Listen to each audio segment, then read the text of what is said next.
3 рекреативни базени со надпреварувачки димензии во моментов се функционални во Македонија и може да ги користат десетиците пливачки и ватерполо клубови, како и граѓаните.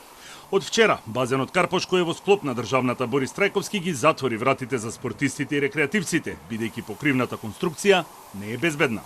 Салата која е изградена во далечната 1978 година не е одржувана како што треба, но клучниот проблем кој влијае на безбедноста е лошата реконструкција изведена во 2010 година, кога директор е Радко Капушевски, кој во моментов е во притвор поради финансиски криминал тежок 160 милиони евра.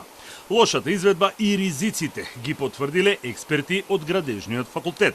Прва поголема реконструкција е во 2010 година, кога се работело на плочките во базенот, тоалетите, трибинскиот, подтрибинскиот простор, но и кровот, кој што во 90% условно бил нов поставен. Од оно што сега можеме да го приметиме е дека всушност и покажувањето од градежниот факултет дека оној проект кој што бил предвиден да се имплементира во базенот и во кровната конструкција е применет, но делумно. Односно не е постапено целосно како што би требало да се постапи. Градежниот факултет веќе дал упатства што треба да се направи, а од Борис Трајковски бараат фирма која ќе ги санира моменталните недостатоци.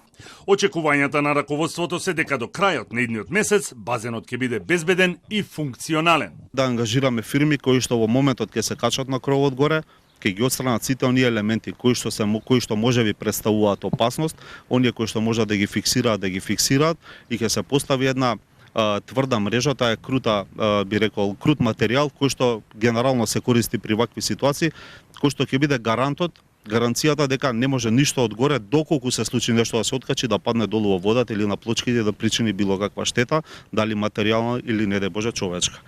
Базенот Карпош го користат вкупно 21 пливачки и ватерполо клуб, а неколку млади пливачи кои денес беа пред објектот чекаа превоз кој ќе ги однесе во Куманово за да може да продолжат со тренинзите.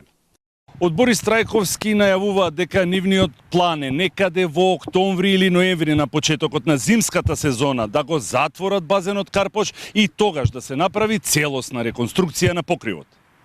Олимпискиот базен во Скопје и базените во Струга и Куманово се единствените објекти каде што може да се изведуваат тренинзи.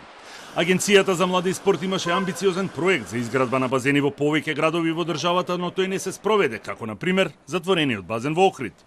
Наследникот Министерството за спорт покрај базенот во Охрид планира изградба на големи базени во Штип и Кавадарци, а во наредните неколку месеци помали базени во склоп на училишта во Кичево и 4 скопски општини.